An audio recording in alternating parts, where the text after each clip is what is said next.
What is up, guys? Welcome back to The Art of Show. This week we're talking with LeUyen Pham, who has illustrated over 90 children's books.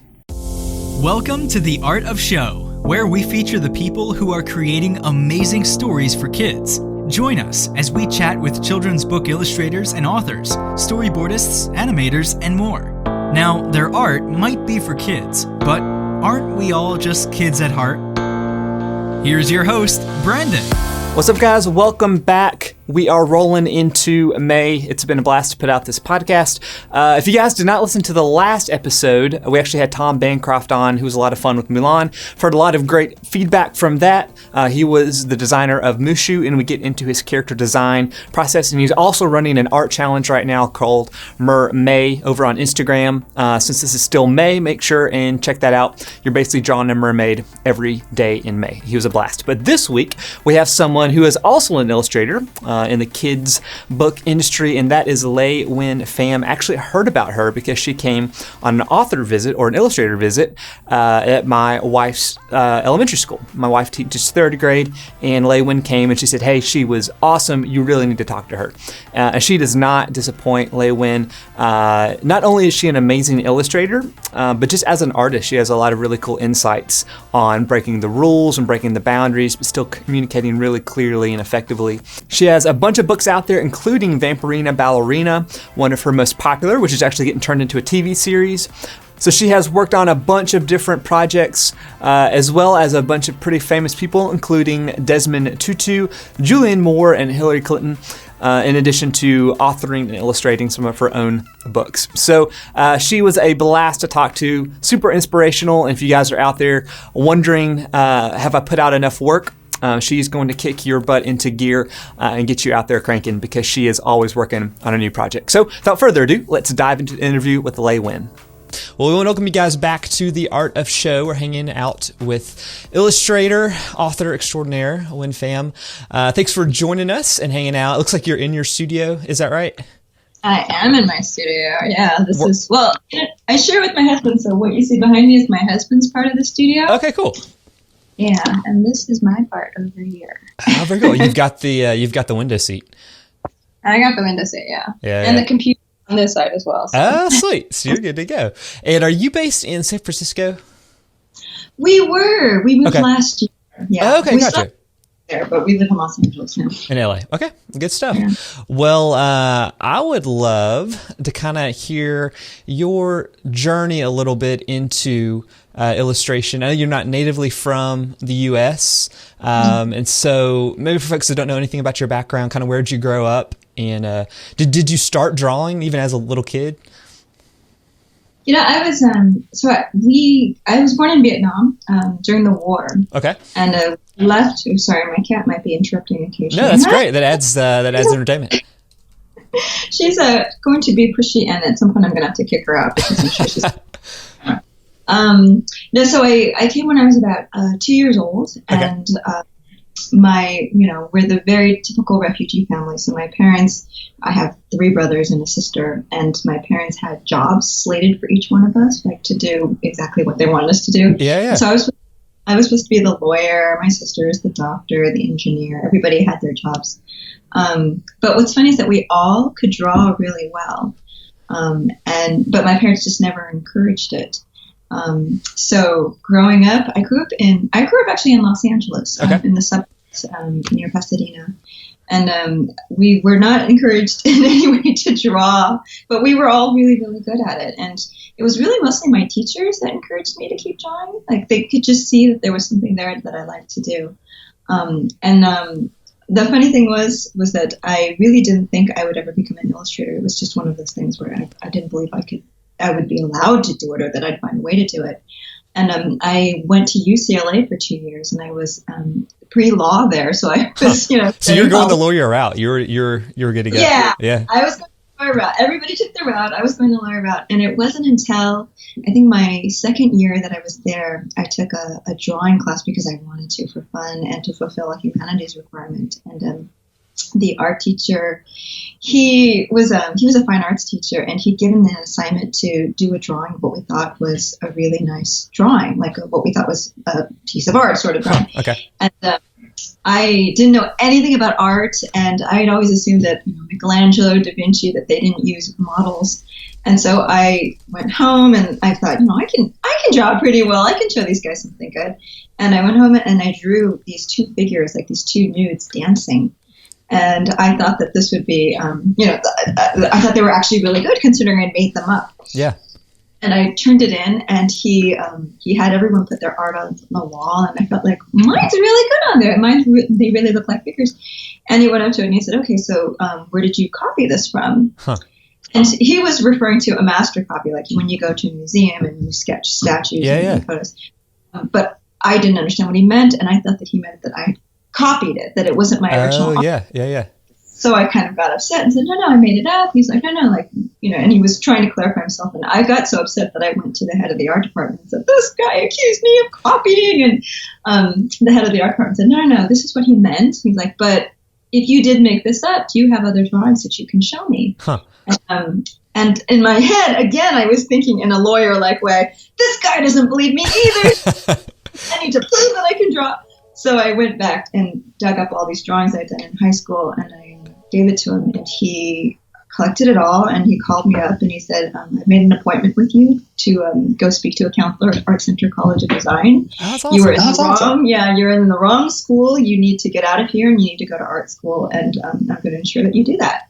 That next week, I met with a counselor, and they offered me an entry scholarship, and I was able to go to art school. Very cool. So what was it about, like, how did you hone that kind of natural talent?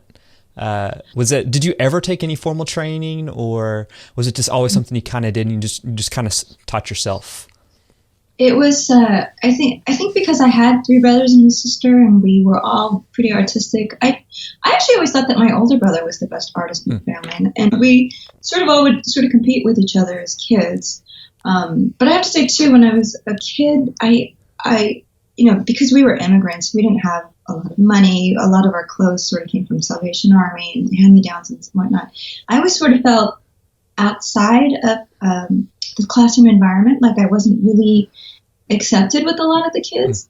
And drawing and my art was the way that I became friends with people. Like people would come up to me and say, "Oh, you can draw. Can you draw me Hello Kitty? Can you draw me Princess Leia?" And if I could draw a Wookiee to their satisfaction, suddenly I was a friend. That's cool. Yeah. So I used it initially to make contact with people, like to find my way into meeting other people.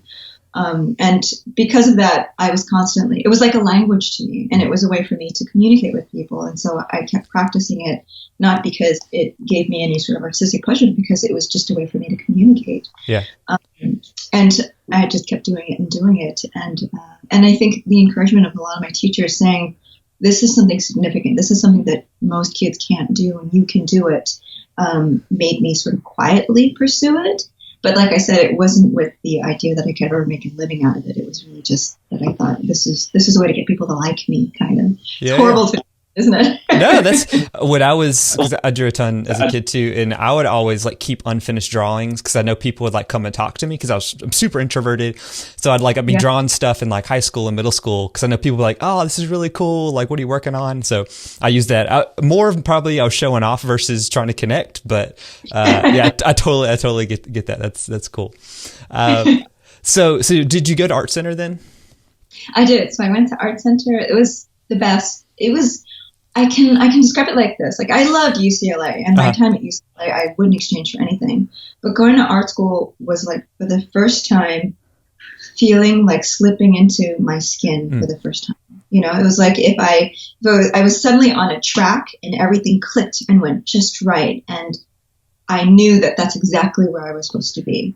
And I think because of that, and because I was 21 when I started there, so a little older than out of high school, I just fully appreciated every day. I never ditched classes. I went, every single teacher knew me. I was always there. I took full advantage of my time there.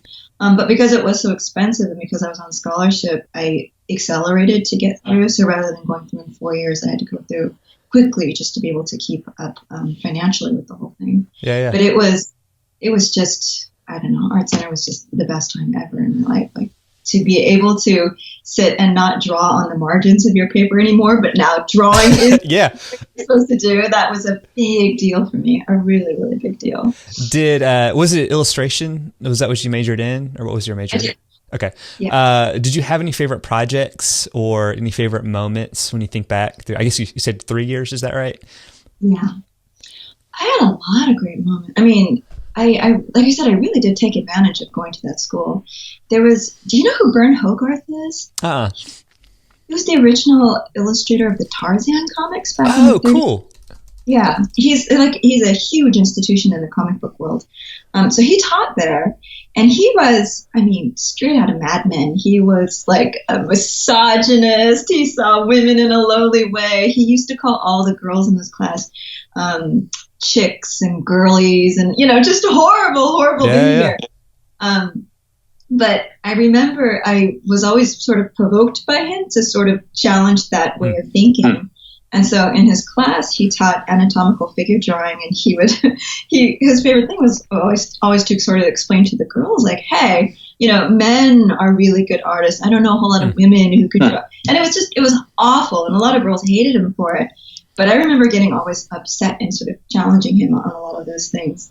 And he had this thing where he would take the boards, like you put your board up on the wall, and you would do figure drawings, and you'd put the board up on the wall, and he'd go up and he would critique each one. And he'd always say, see this one, this one's done by a man. And one day he comes up to me, because I'd been provoking him all day, and he points to, and I was arguing about, something, whatever, I was challenging him, and he pointed to one of the drawings on the wall. He's like, look here, Missy, if you want to make it as an artist, you have to learn how to draw like this, like a man. And he pointed to my drawing on the wall. Awesome. And I remember afterwards just telling him, hey, that was mine. And that was the moment it sort of turned for him, and he really liked me after that. And in fact, he gave me like an A+ in the class. That's cool. And what's funny is he died like a couple years after I graduated, and this documentary filmmaker was doing a thing on his life, and he went through all of this Bern's stuff, and he found a card that Bern had kept that I had given him. And he asked me, Bern kept very few things. He's like, can you explain to me why he kept this particular card that you drew him? And I had no idea. I can only speculate. Like, I guess I actually left some sort of impact in his life. It was really cool to know that, you did that way in some way. That's really cool. Yeah. That's really cool. So as you got through with Art Center, was it straight? Did you just go into freelance? Were you working full time? What was kind of that next step for you? I did. At the time that I graduated from art school, DreamWorks Animation, the movie studio, had just opened up. So I think it had been like a year or two old. And they were hiring young artists because we were cheaper. And so from my class, I think 3 or 4 of us got hired straight out of school. And even though I had a scholarship, I still had loans to pay off because I borrowed money for supplies. And my goal was that I wanted to freelance, but I'd taken this business class where they'd said, make sure that you are debt-free, pay off all your loans, and save up at least 6 months worth of income so that you can be selective on the job you take. So that was my goal. It was like that first year at DreamWorks, I still lived poor like a student, and everything that I made, I poured it right into my loans. And so within a year, I paid off my loans. And then the next year was when I actually, bought things like furniture. Up to that point, I think I'd been sleeping on a horrible futon or whatever, and I finally got for bed. And then that last year, I saved up all my money so that I could freelance. So I was only at DreamWorks for 3 years. Gotcha. But, 3 years, and it was good enough to leave, and I had money to travel with. And during those 3 years, I was constantly trying to freelance. So I think that first year out, I'd been contacted by Harcourt Brace publishers to publish a chapter book with them. So I did a little illustrations, and then from that, I got a picture book, and that first picture book did really well. So by the time I left DreamWorks, I had 3 contracts under my belt. And I was ready to. Oh, cool. Yeah, so I transitioned really nicely. I had an easier time to break out. So was it layout that you were doing? It was traditional layout. Okay. I was one of the I took a lot of 3D modeling classes when I was at Art Center. So I knew how to do everything, how to model. At the time it was Alias, but now it's Maya. And so I took all those classes, and I got hired to be a 2D, 3D layout artist. So this is pretty much at the tail end of 2D animation. Yeah. I couldn't help to scoot out the last of the 2D world. And so instead of traditional layout, and I don't know if you know anything about layout, but layout is those artists are the ones that they have to understand perspective really well. They have to be able to draw all manner of things out of their imagination really well. And what they do is they design the shot of the movie. So they lay out all the elements, roughly the background elements where everything is supposed to go. They have to understand perspective because they have to be able to position characters throughout a page. And then the animators will take the character layout positions that the layout artist will take, and they animate those spaces in between. And then the background artist takes the drawing that you do for the background and they paint it. So you're kind of like the nerve center of the movie. You're setting everything up. But you do have to be able to draw a lot of things very, very well.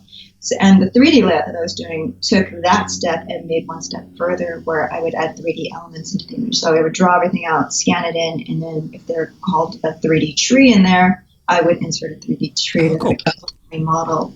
And then of course I got to do 3D camera moves because now it was a 3D set that I had done. And now of course everything pretty much is 3D. And so those basic models that we had set up, there was me and one other guy who were doing this. That was the basis from which they based all the rest of 3D layout in the future. So those 3D artists use a lot of those techniques that we came up with. That's really cool. Yeah, it's a lot of fun. That's really cool. So, all right, so you're out of Art Center. You're working at DreamWorks, which I imagine a lot of folks were like, I would love to work for a big production company. You're doing like innovative. You're using traditional, blending to 3D. Things are changing.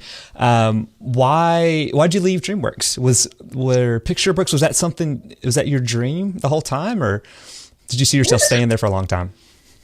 It was a combination of a lot of things. I was 22 when I got hired at DreamWorks. Okay. I was like one of the youngest people to be hired. I was the youngest person in the layout department for the longest time. And I was like one of the few women. I think they only had 2 or 3 there. So I was in a really unique position, and I loved the company. It was, at that time, it was an amazing company. Everybody wanted to work there. But I think 22 is too young to find success like that. So I just remember sitting at the lunch table, and you have to remember this was the time when, like, at that time, studios weren't the norm. Like most people who worked in animation at that time, they transitioned a lot. They moved from studio to studio. They were migrant sort of workers. And for all these guys to find a place in which Jeffrey Katzenberg was saying, here's a retirement program. You're going to have free lunch every day. You're going to get paid this. It was just like Mecca for a lot of these artists who had spent their lives traveling. But I would sit down to lunch, and there would be a South African, there'd be a German, there'd be a Spaniard, there'd be like someone from China, and I'm listening to their life stories, and they've all had these amazing life stories about working here, working in London, working in China, and I had nothing. And I realized really quickly, like, I've come to the end of my life at the beginning of my life. And that realization really made me want to leave and explore and have this other life. Like, I just didn't want to feel so comfortable and get used to the big paycheck and not be able to take any more risks with my art. So that was one reason. And then the other reason was, the thing about working in animation is that while it's so much fun and you learn a lot from being with other artists, you yourself don't feel that sense of ownership. Your name flashes up on the screen for like 2 seconds as the credits roll up. But other than that, you don't feel like you contribute as much as you would for a picture book. Yeah. So even if my picture books don't get purchased by as many people, just knowing that my name is all over it and it's mine, it's a different satisfaction for sure. That's cool. Yeah. That's very cool. All right, so then you make the jump, so you take the risk, and you're going into, I imagine, freelance work, contract work. How did picture books become a part of it? You said you were illustrating a chapter book, but was that always kind of a goal in the back of your mind, or was that something that kind of fell in your lap as well? No, I think it was always a goal. Okay. I had Martha Frazee, she's a Caldecott winner. Yeah, of course. She was my teacher at Art Center, and she scared the bejesus out of me. She would, I mean, at the time she was just starting too, I think, and she had a little more difficult time transitioning in, but she kept saying, it's not something you make a living at. You have to love it in order to really, do it. And so she really had it set in my head that I couldn't make a living at it. But I also sort of took it as a challenge, like, wait a second, that doesn't make sense. There are people out there who do this. Like, why can't, why not me? Why not? And so I think when I went into doing books, when I went into illustration freelance, my goal was to do mainly picture books. But in the beginning, I did just take pretty much anything that I could to get by. So I did some advertising work, and I did a lot of textbook work initially. But picture books, the way it happened for me was when I was in Art Center, Harcourt Brace had a book cover contest, and they did it every year. And it was their way to root through the students and see if there were any standouts. And so they had this book cover contest, and I won the contest. Or came in like third place or something. And the editor who saw my work, he kept in contact with me while I was at DreamWorks, and he gave me first this chapter book. And back then it used to be like you did a book cover, and if they liked the way you worked, then they moved you on to a bigger project. Okay, cool. So the chapter book was sort of my way in. And then after I finished the chapter book, they'd offered me this picture book manuscript from Eve Bunting. And one of the things that publishers do is they will match up like an established writer like Eve with a newcomer like me, so that the audience would be there. Yeah. And it was a great matchup, and she loved what I did. She did 2 sequels to the book straight away, and because I had that sort of to transition into, I was able to leave DreamWorks fairly easily because I had those contracts under my belt. Now, bear in mind, they didn't pay very much at all, but it was enough for me to. I was still living like a student. My rent was $400 a month. I didn't have much to pay for. So I could easily leave with a very, very small contract under my belt. And because I came straight from DreamWorks, I already had the work ethic of understanding how deadlines work. And I think most publishers understood very quickly that, okay, she's young, but she's hungry. She hits her deadlines. She's really clear and concise with her thumbnails and sketches, and I'm not much of a prima donna. So they requested a change. I was happy to change things. So yeah, I came in just very easily and didn't have a difficult time finding a lot of work. It was also sort of during the golden age of illustration where it was a lot easier to find work. I think nowadays it's really tough to kind of get your foot in through the door. But I took advantage of what I could and managed to get a lot of work straight off to begin with. Yeah. So was your first book that you also authored, was that Big Sister or Little Sister? Is that right? How did that come about? Was that just a story? Because it was for your sister, is that right? It was for my sister. It was an accident. Okay. I really didn't think that writing is really difficult for me. I mean, I've done over 90 books now, and Jeez. I know, and I've only written 5 of them myself. Okay. And it's because I have a really high bar for writing.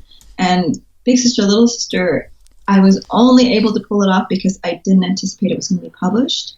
So I had made it as a gift for my sister for her 34th birthday or something, and it came really easily and clear because it was me and my sister, and there was nothing to hide there. And in fact, the wording in the book is exactly the same as what I'd given my sister. I changed nothing. That's cool. But my sister, when she got it, she was like, "Oh my God, you should really publish this." And in my head, all I could think was, "No, these jokes, they're in jokes. They're between me and you. Like, you understand what those images mean, but I don't think other people would." And of course, I'm not realizing that sisterhood is universal and that all sisters go through the same issues. So when I sent it off to my publisher, she bought it straight as it was and changed nothing in the text. And in a way, it was great that was my first book, self-authored book. But in another way, it was nerve-wracking because I didn't go through the rigmarole that most artists have to go through when they transition to writing, because there was no editing to the text. So now whenever I get back a manuscript that's got red marks all over, it's like, oh my God, they really didn't like it. But that's how it's supposed to be. You're supposed to come back with all these notes and comments and changes. So it's, it was a good thing and a bad thing. That's cool. And I might have been reading in an interview where, were you guys like in a fight, or like when you gave her the book initially? is that right? Because that story was amazing. Okay. So we were in Italy at the time to celebrate her birthday, And she was, I don't know, we'd gotten in some fight because you can't spend more than 3 or 4 days with your sister and not fight. And she'd gotten into some sort of hussy about going out for her birthday. And I had the present, and we were supposed to go out to a restaurant, and she didn't want to go anymore. And I just got really annoyed. I'm like, all right, then here you go. Here's your birthday present if you don't want to go out. And she's looking at me, and she's all happy, and she starts to read the book. And of course, she starts to cry, and she's like, oh, I'm so sorry. And we get all emotional with each other. And after she told me to publish the book, I came back to her and I said, oh my God, you're right. Like, I sold the book. It's amazing. She was buying a house at the time, and she immediately thought that she was supposed to get half the money from the book. She's like, these were my words. You used them? Yeah. She's like, you can't co-author. use my approval. It was, and I got into a big fight with her. What are you talking about? You can't take half the money. It's crazy. But yeah, her assumption was that she would get half the money. So that's funny. That's really funny. Well, speaking of potentially working with people that you're related to, your husband is also an artist in his own right. And you guys have done, is it some graphic novels together? Is that right? We did 2 huge graphic novels together. Okay, so my wife is a third grade teacher. Actually, she was at Barrow Elementary in Athens, Georgia, which you came to, I think, like a couple months ago. She said she's amazing. So, but I can't imagine working with her on a project like that. Like I try to give her like, oh, maybe you should like do this. Like this would be fun. Do you want me to draw you a character for school? And she's like, I can do my job. Like you don't need to tell me what to do. What's it like working with your husband? Like how do you guys balance that, or is it a balance? It was really funny because when we so the whole reason why we worked together on the first book was because I had been approached to illustrate Prince of Persia. Okay. A novel by based on the video games by Jordan Mechner. And they had asked me, a friend of mine, Mark Siegel, who's the head of First Second, had come up to me, and he had this whole idea of like, we're going to get a girl to illustrate this sort of boy comic, and it's a great idea. And when he asked me, he didn't realize that I was 2 months pregnant because I hadn't announced that I was pregnant yet. It's a little early. So he came up to me and he offered me this project, and he told me that it had to be done within the year because the movie was coming out and it needed to tie in with the movie.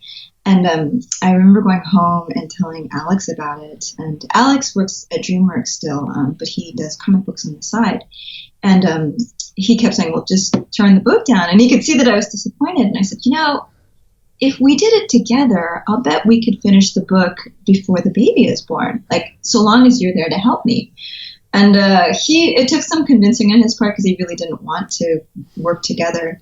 But then when Mark Siegel heard about this proposition, and Mark had been trying to find books for Alex to do as well, he's like, it's perfect, married couple, you guys can do it together. It turned out to be the best thing ever in terms of training to have a baby.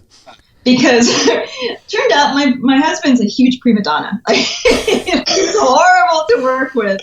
But because I was pregnant, that the babies acted as a way for him to modulate his behavior a little bit. So I remember I was at 4.5, 5 months pregnant. I was just starting to show, and I had done a layout and I'd shown it to him. And I don't know what was the matter with him. He'd gone full prima donna on me, and he looked down and he was like, that's just a horrible layout. I would never do it that way. And I remember looking at him, like looking down at my stomach and saying, okay, if you're yelling at me, you're yelling at the baby. So you're going to calm down, go out, buy me a big thing of lemonade, and then come back and apologize, and we'll work again. And, it was very much like him understanding that I was pregnant made him approach arguments in different ways. And me being pregnant forced me to sort of reconsider how it was that I approached him with a lot of things. And like I said, once we had the baby, we'd learned how to argue with each other really well. So when the baby came, it was a lot easier to express what we needed out of the partner in that way. So it was good training in that way. So for the first book, it was difficult, but learning curve. I do remember at the end of the first book, Alex saying he was never going to do another book with me ever again. And then we had the baby. We're filled with good hormones. And I think the baby was 3 months old when Jordan Mechner came to visit us. And we hadn't met him before, but he came to our house, knocked on our door with a bag of croissants, and was like, I have another graphic novel I really want you both to illustrate. And he wooed us with croissants, and Alex, being French, of course, couldn't turn down the croissants. Oh, yes. Yeah. So our second book was a lot easier to work on because we had the pattern down pretty well, and we knew who was good at doing what, and we could split the workload properly. So. How do you guys, this might be the more of the extreme example, but how do you guys handle if you have two different kind of creative visions for a spread or a different sequence? How do you guys handle which way to go? How do you compromise? And maybe if that kind of goes into when you're just collaborating in general with other folks. I think it's really similar to when you go head to head with an editor. You're really just both expressing strongly what your opinion is, and whoever feels more strong about it is usually the one who wins. And to be honest, I think there were very, very few, if any, particular points that I felt so strongly about that I would push him to the tilt. And I think he felt the same way with me.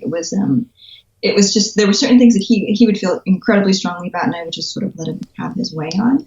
I think the things that I pushed for more often was less in layout and more in acting, because I think I'm better at emoting characters on the page, and Alex is better at overall story direction. So when it came to, does this make sense for the overall general direction of the book, I always deferred to him. And when it came to point-by-point moments in the scene where emotionally I wanted this character to turn that way, he would always defer to me, so long as it stuck to that overall script. It's a little bit, like an actor versus a director in a movie.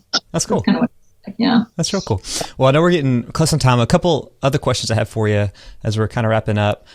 So what's it like having Vampirina, Ballerina, I always say it wrong, turned into a TV show? So it's almost like reverse of you were working in production, going to kids' books, and now your kids' books are going into like full production. Is that weird for you? Like, what's that experience been like? It's weird. It is a little weird. I gotta say, because I do so many books, I have a tendency to finish a book and then not think about it anymore.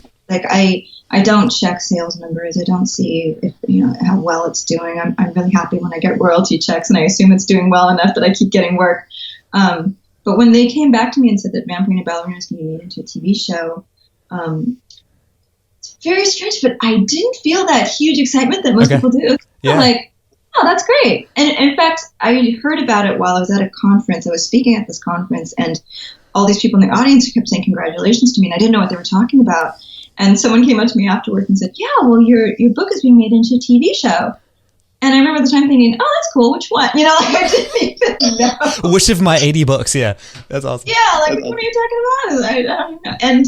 And I think the thing with Vampirina Ballerina was, particularly for that story, when I had signed on to do that book, I had signed on before I'd had an agent. So I pretty much signed away a lot of my rights. And they were really good about asking me, how involved do you want to be with doing the TV show? And they actually took me to Disney, and I got to meet the creators and all that. But I really felt distant. It was more like, you guys take this and you run with it, and let's see what you come up with. And the world that exists in the book, for me, isn't the same as the world that exists on the TV show. So it felt great to see the name across the screen, and I'm going to be happy when I see the name at the end. But I don't know. I don't think it's healthy for my ego to think too much about life after the book. For me, as an artist, like I just know that I tend to be really competitive, and I also tend to take things personally. And if the TV show didn't do well for whatever reason, I don't want to feel like I own that in any way. So it's funky to see a director pitching something to me, for sure.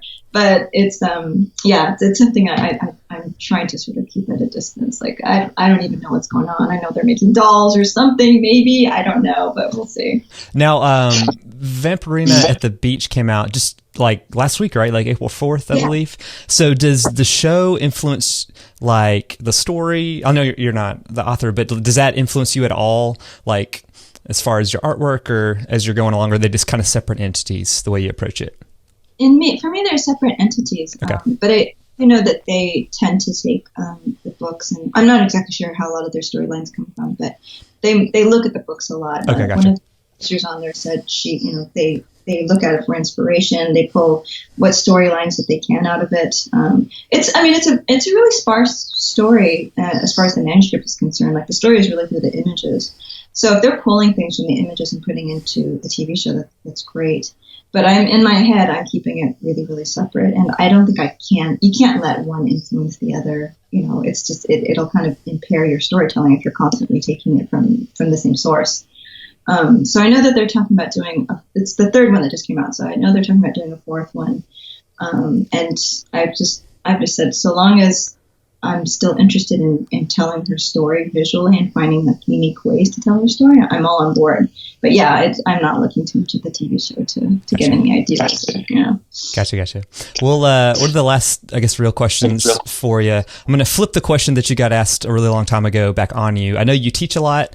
You give great presentations. You do tons of author visits, illustrator visits. And so if you were to give the task of students to draw a piece of art like you were given way back in the day, what would you be looking for as maybe like as an editor or as a teacher? How would you judge that? Ooh, that's kind of a funky question. Yeah. What? I'm not sure if I would be able to structure an assignment this way, but I do know that when I'm looking at assignments that people give me, the ones that I think I feel more compelled and drawn to are the ones that are so purely from the mind of that student. Like when you're teaching illustration, you can follow all the rules, right? Like you can follow the rules of perspective, of composition, of color. Like everything is there laid out for you to guarantee a successful illustration. But I'm always looking for someone who can completely break all of those rules and still have a really strong illustration, to flaunt the rules in your face and still make it work. What would be a good example? A good example of that would be like a lot of Mo Willems books. Mo Willems, like he has a single character on a page and the character is like primitively drawn, like something that a little kid could draw. But if I'm compelled to laugh, even at that poorly composed, poorly drawn image, like that to me is flaunting the rules of illustration and saying I can still tell a story through like as simple a line as possible.